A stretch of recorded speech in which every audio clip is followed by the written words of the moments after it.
Operation Sindoor post-effect is actually happened as a digital cyber warfare. Cybersecurity is not a specialist technology problem. It is everybody's common problem.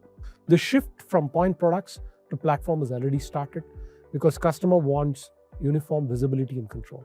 This is a problem what we're trying to solve. Businesses moved away from defining the feature game Right. to actually business outcomes. Organizations are moving from reactive to predictive intelligence.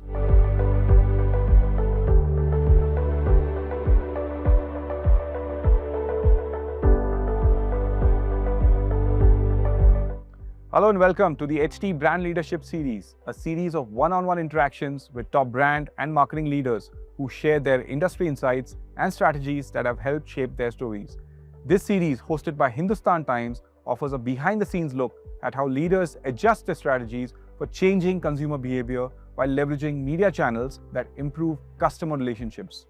Today, we are joined by Vishak Raman, Vice President, Sales for India, SAARC, Southeast Asia and ANZ at Fortinet, a global leader in cybersecurity solutions. Vishak brings with him over 2 decades of experience across cybersecurity, business development and enterprise technology. At Fortinet, he leads the charge across a large and diverse region, driving growth strategies, partner ecosystems and customer success.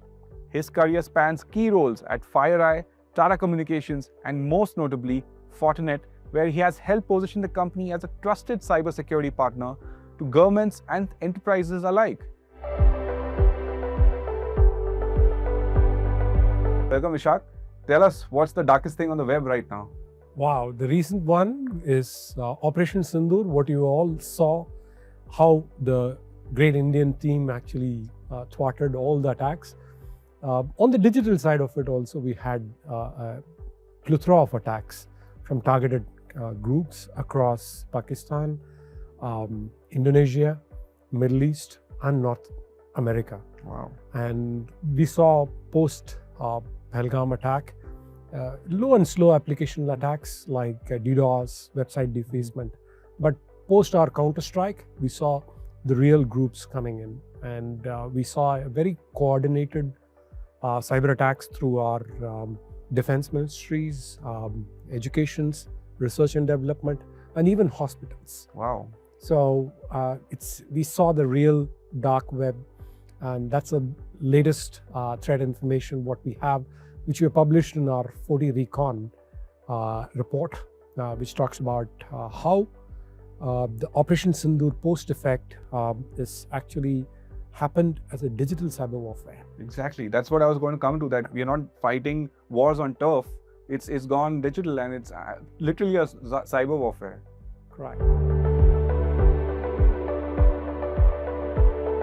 So you must be pretty good at decoding hackers. Any communication that comes to you, you're immediately able to detect, okay, this has come genuinely or this has come from a hacker. You know, you have that sixth sense developed now?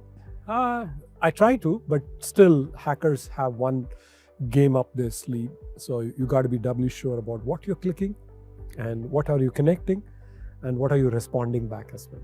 Sure. If I have to look at cybersecurity as a conversation or narrative, it's not as much discussed in tech. Just as how insurance probably is not discussed as much in the BFSI space when it comes to financial literacy and financial independence. If we look at cybersecurity, do you think there's enough conversations happening on the importance of cybersecurity in an organization? See, cybersecurity started off as protecting data. Then it became a data center problem. But what has transformed in the last 2 decades is it's taken center stage on boardrooms, because a cyber incident can bring down the brand, bring down the customer base. So it has become a boardroom problem. But what we foresee the next decade or so, it's going to be a common man living room problem. And this is where today your living room has got more interconnected system than ever before.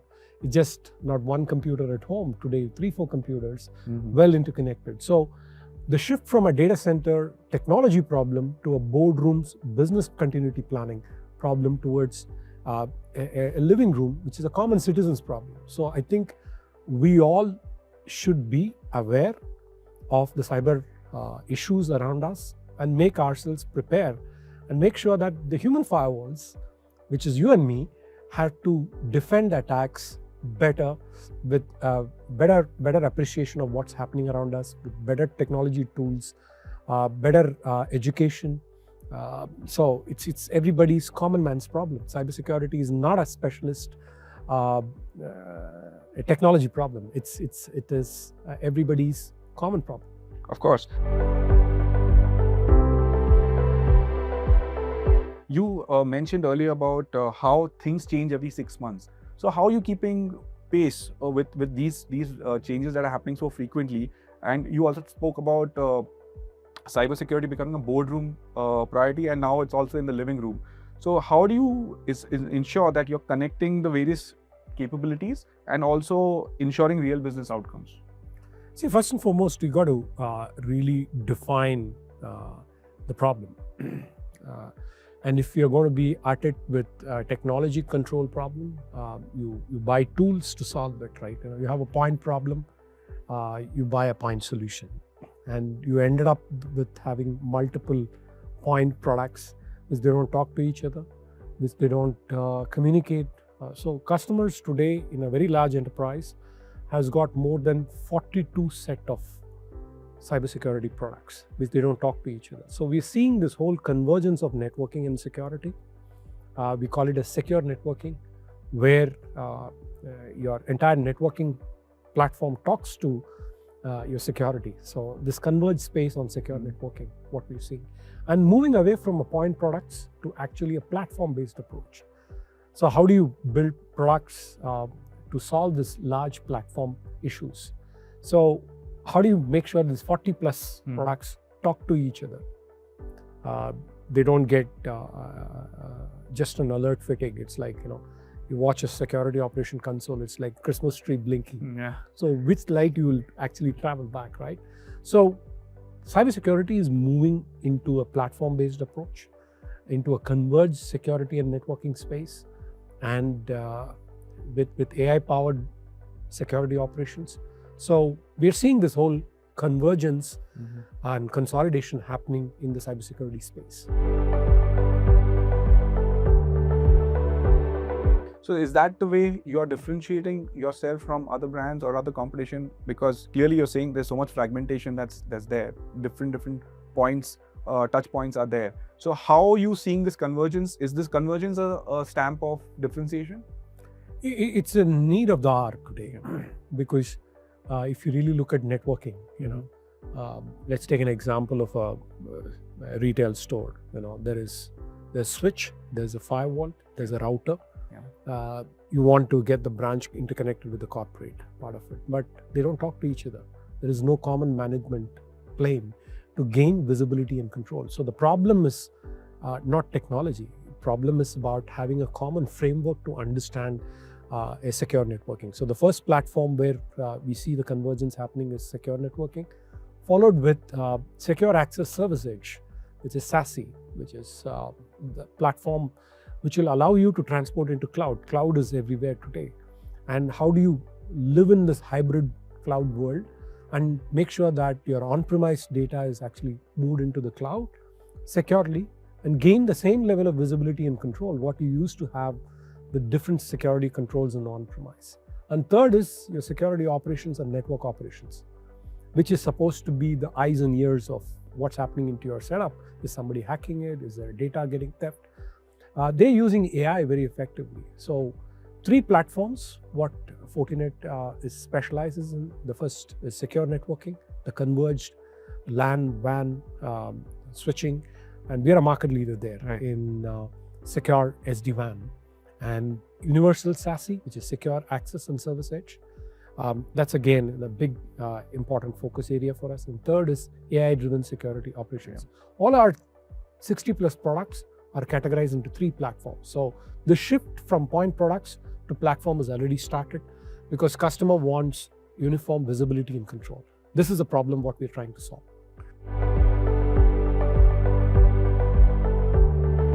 So this fragmentation part is a problem you see across the world? It's also an APAC problem, or it's only in India that you're seeing because we're coming to terms with it? Yeah, I think the problem is common across, whether it's a matured market in the US. But again, the form and shape, I would say APAC is slightly different because this is where infrastructure is getting built. There is a lot more greenfield projects, right? And government has taken initiatives to do digitalization across, whether it's India, whether it's Malaysia, whether it's Singapore. We are seeing this whole convergence of IT and OT, right? And people want to secure the entire critical infrastructure, right? So I think it's the maturity is slightly different, but we are blessed in Asia Pac because infrastructure is getting built now. Okay. And so when you're designing things from grounds up, it's easy to add your security controls rather than force fitting something which you've already built and trying to manage or optimize it.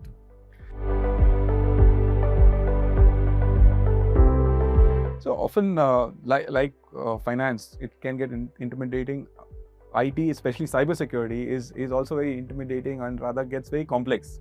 So, what role does storytelling play in your marketing strategy over here? How are you trying to understand the customer? Obviously, it's more like a B2B play, but you have to understand the enterprise and their business problem to be able to show them what would be the advantages or what would be the right steps when it comes to cybersecurity.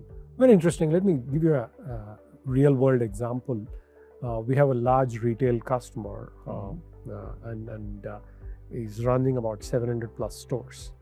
What do you think will be the problem for the store guy or rather store manager? If a customer walks in, he has to make sure that the payment goes through. And if he has a loyalty program, customer data, he has to access. So he has to have, first is network availability. And every retail store has got multiple links from service providers. So he wanted a solution which will actually logically amalgamate these multiple links, give him the redundant level of redundancy between the links. So he went in with secure SD-WAN, where his customer data is secure locally and making sure that the availability of the network. So we see customers are pivoting towards simple uptime of a branch and what billing happened in that day. That's a metric. He's not worried about how cool is the SD-WAN technology, how great is the security features of it. So businesses moved away from defining the feature gain, right, to actually business outcomes. So we go in with a customer in terms of making sure that right now, one large customer who's probably getting into this instant ordering of goods, and probably your wife and kids would actually order from them. His business outcome was how many stores in a month. And what it used to be stores which used to have infrastructure set up and running, which used to take 2.5 months, it's now in 20 days. Okay. So that's the business outcome. So we are moving away from this feature storytelling back to customers saying, I have the coolest feature, I'm in great. Well, that's speeds and feeds are taken for granted, but how quickly you can make business impact and business outcomes. And that's a narrative what Fortinet is bringing. So they can be at any stage of digital or security maturity, doesn't matter. You're equipped to handle them at any given point of time. Correct.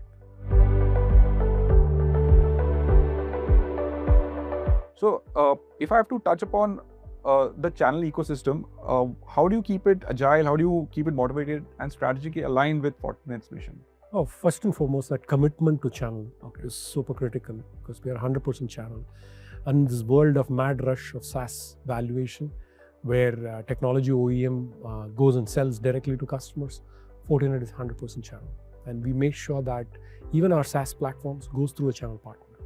And enabling our channel partners through our programs, whether it's expert level partners, advocate level.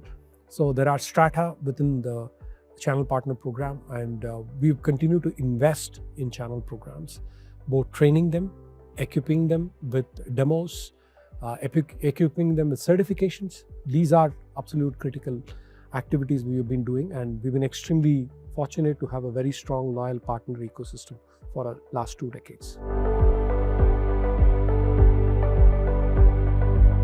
So what changes are you seeing when it comes to the expectations, when you're co-selling or you're doing a solution bundling or joint marketing efforts?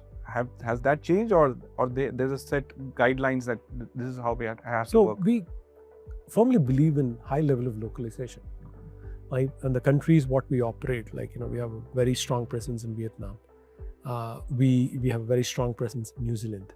But again, culturally, these are very different. Yeah. Cybersecurity maturity is very different. And in New Zealand, we approach it through our service providers who offer managed services. That means, we talk to the telcos, we talk to the data center providers, and our route to market is through those telco and managed services partner, because customers out there want to consume it as a service. Whereas when you walk into an emerging market like Vietnam, the consumption model is, I want to buy the hardware and software from reseller. So we adapt. But the larger framework of channel partners, whether it's a MSSP partner, managed security service partner, or a telco partner, we stratify and make sure that what suits the framework is common. But how the way in which we adapt it to the local conditions of the market, depending upon the cyber maturity, is what the level of localization what we have. So clearly, let's say that there is a partner, in a certain country, there is lots of cloud and AI being used, and they are the next level. So how do you see the future of these value-added resellers and systems reintegrating or integrating with each other, or how are they evolving? Of course, see, I think they understand the market. We as one OEM, They're reshaping the landscape. In fact, they're very pivotal because they talk to 10 OEMs. They know which technology suits for what customer environment, and their proximity to customers play a very important role. And that's an immense value what they bring in back to us. And in the last 2.5 decades, Fortinet has been 100% channel committed to.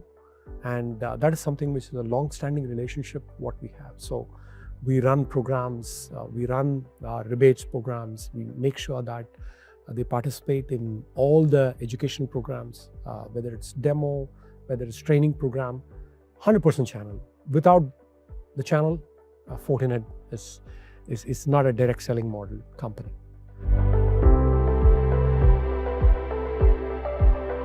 Let me talk about cyber security trends and the core of any business, which is business impact, which everybody finally looks at the bottom line. What are the 2-3 cybersecurity trends you believe will impact enterprises in SAARC or in India or in the South Asia region in the next 2 years? Any specific trends that you're seeing? Considering every 6 months things are changing. Yeah, that's because the attack surface is changing. I think the first and foremost is about the cybersecurity budgets. Okay. The budget spend in the emerging markets is slightly lower, and it varies with the sector as well, right? And global average is about 5.5% of IT budget. And the number of security professionals covering 1,000 employees is only about 2. So we are hugely... That's a Southeast Asia problem? No, I think it's a global average. In fact, emerging markets, it will be even difficult to handle, right? So there are 2 ways what we can handle. One, to really scale up the budgets and scale up the skill levels, or go into the market from a managed services point of view. And Fortinet is, all our products are well adopted.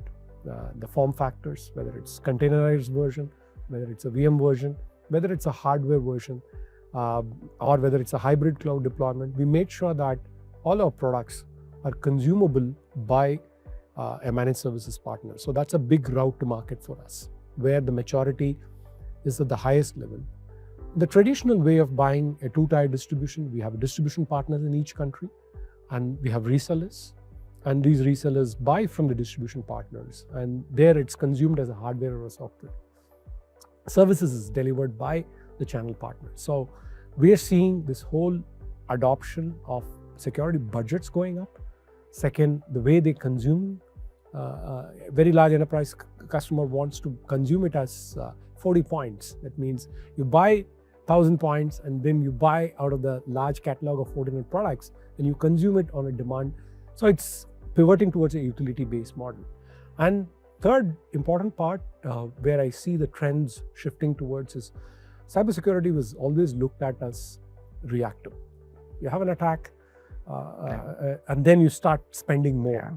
But organizations are moving from reactive to predictive intelligence. They're consuming threat intelligence from external attack surface monitoring, looking at who is attacking, what's their motive, and what tools and procedures, techniques and procedures they use. We call it as TTPs. And then build your defense mechanism. So it's pivoted from reactive to building a cyber resiliency. Understood. You spoke about AI in some parts. We wanted to double click on that. AI and cybersecurity is gaining momentum. How is Fortinet leveraging AI, whether it's from a product offering or whether it's seeing a market opportunity? Yeah. So interestingly, Fortinet has been on this AI journey for the last 15 years. Mm-hmm. So if we are the market leaders in the global firewall markets, and the level of intelligence what we have, machine-based intelligence, is huge.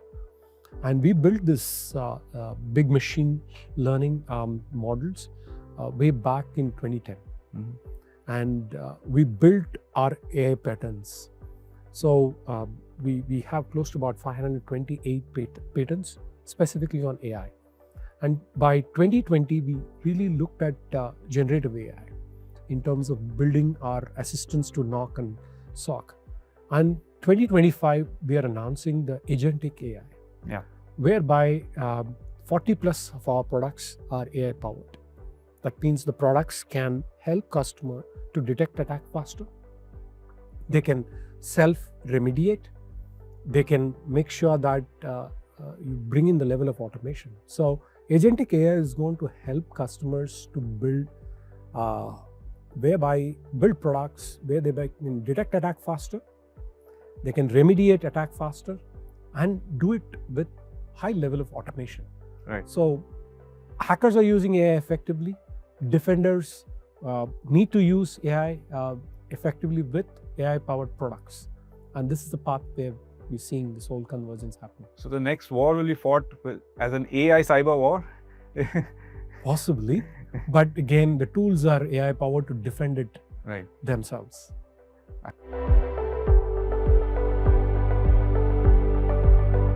There's so much talk about zero trust becoming a large conversation. It is a dominant framework.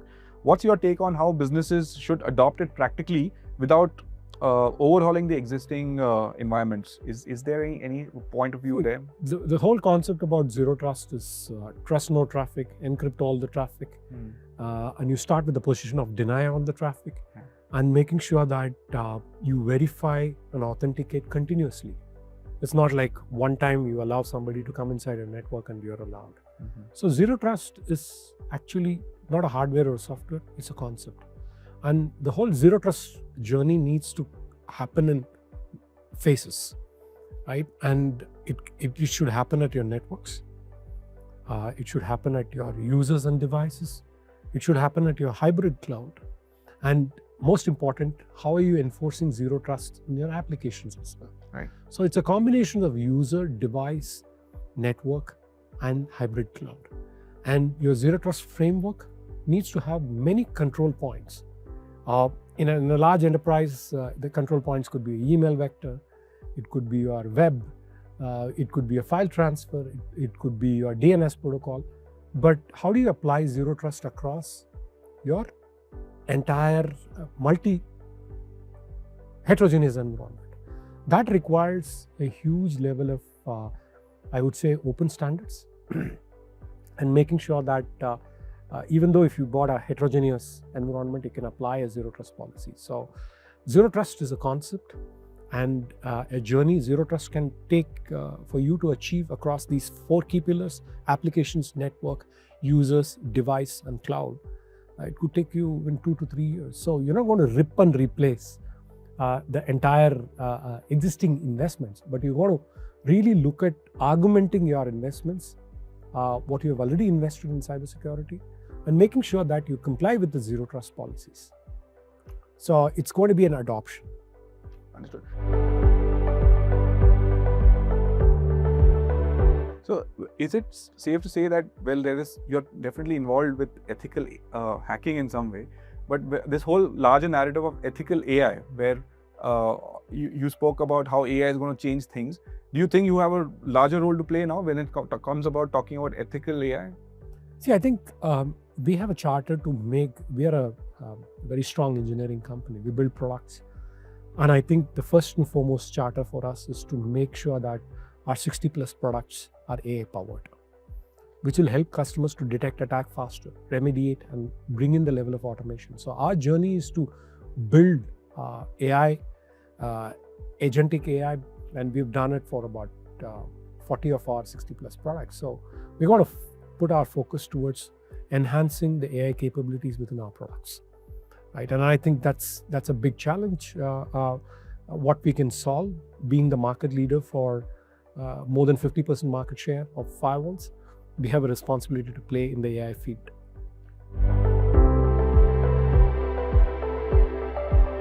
I want to talk about managing the team now. I want to talk about how you're using your leadership skills to manage a team which is distributed across. Clearly, because cybersecurity is unpredictable in a way. And you may have some understanding of when attacks may happen. You may not have some visibility, obviously. So what values do you hold close when it comes to managing a large distributed team? And there's so much pressure when it comes to managing or keeping up pace with the cyber attacks. See, I think agility is important because when you're really working at a scale and when you are operating at business of more than 30 plus countries, I think agility is important. You've got to learn the cultural aspects of it, the nuances of it. So agility and staying humble is a very important pillar, and we make sure that the team has that collaborative culture. I think culture is a very important piece for our success, and because people join from different cross countries, different cultures, but we are in the business of building trust with them and protecting the customers' assets fiercely, right? So if we are able to impart that cultural value of defending a customer's setup who has trusted our products and services, we are closer to the customer, and that's the journey what we are actually taking in. So can you give us some insights on how your conversations are with fellow CXOs, the CFOs, the CTOs, who are also collecting various data of your customers? So what is the conversation? Is it more towards having an open forum when it comes to spending on certain communication pieces, or it's more towards an ROI-led approach? See, I think business outcomes have changed, and today. This is with your peers. Yeah, I think it's more to do with the ROI basis, but what we are pivoting is towards business outcomes. So Vishak, I'm going to also quiz you on how you, having worked with across global companies and regional markets, what's that one piece of advice that you feel is relevant today for aspiring professionals in tech or probably cybersecurity? I think the first is to stay curious, absorb things, don't react. The first, few quarters, soak into the local culture part of it, and whichever market, although you know your product tech, you know what worked in other markets, but the way they consume is different. Right, and the way consumers' buyer behaviors are very different. So pay attention to, but the product is the same. Right, is the product and the form factor is the same, but pay attention to the local cultural nuances. Structure of the markets are very, very different. How they get consumed, for example, a very, very matured market in Singapore and Australia are two big matured markets, and in a matured market, in the consumption is slightly different. Whereas you go to Thailand, Vietnam, and let's say New Zealand as well, and everybody thinks ANZ is like one pack, but no, they're two different markets, two different people. And so you got to pay attention to the buyer behavior, structure of the markets, and most importantly, the local cultural part of it. Stay humble, stay curious. Awesome. You earlier also mentioned that the business is mostly 100% B2B, but doesn't it involve catering to retail customers who you say is a large chunk, who are actually studying B2C? So is there a way wherein you are also looking how the end consumer is impacting your retail business, and therefore you are also pivoting your products basis that? Yeah, I think most of the retail customers goes through a managed services option, right? And yes, of course, in North America still is more reseller driven, whereas the consumption model is either the telco providers or the managed security service providers offer who consume our products and services, but offer that as a white label service or a managed services option to them. So we pay a lot of attention to our retail customers in terms of building product capability, but that product capability, how it gets consumed is through a service provider. Right. So we carefully look at what a retail store should look like, what components it goes through, and what are the security pieces which we need to add from a retail footfall point of view. But at the same time, the consumption model is through a service provider. So we work very closely with the service provider to actually do the white label and productize within their service catalog. So this whole piece about service creation is a very important piece for us. The end customer could be a retail, financial sector customer, but the product consumption from a service point of view is what we'll work with the service providers and telco and managed service providers very closely. Understood. Well, cybersecurity sales is such a vast domain. We've spoken about so many spectrums over here. So how would you describe the future of cybersecurity sales in a single word or a phrase? Is that even possible?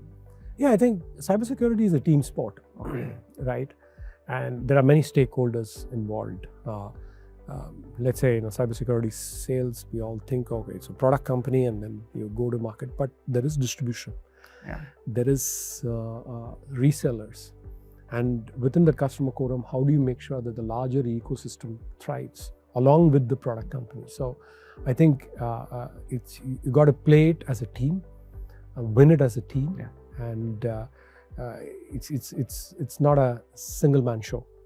You might be the best sales guy, but if you're on the wrong channel with the wrong distribution, your products may not scale. So we spend a lot of time in strengthening our channel ecosystem, which includes our distribution partners, reseller partners, and making sure that they are successful. Ultimately, we will be successful once we make our channel partners successful, and they will make sure that the customers' products are configured better and defend them again. So it's a community. Thank you so much. It's been a pleasure having you and learning so much about cybersecurity. I wish you all the success and Fortinet all the success, and may you keep keeping us more safe. Thank you, and lovely connecting with you all. Super. Thank you. Thank you, Vishak, for your time and for sharing such rich insights with us today. Your perspective offers a rare blend of strategic depth and operational clarity, especially relevant as cybersecurity becomes central to digital businesses worldwide. We look forward to seeing how Fortinet continues to lead the charge in this space and how your leadership helps change the future of secure digital transformation. That's it for today, folks. Stay tuned for more such engaging conversations.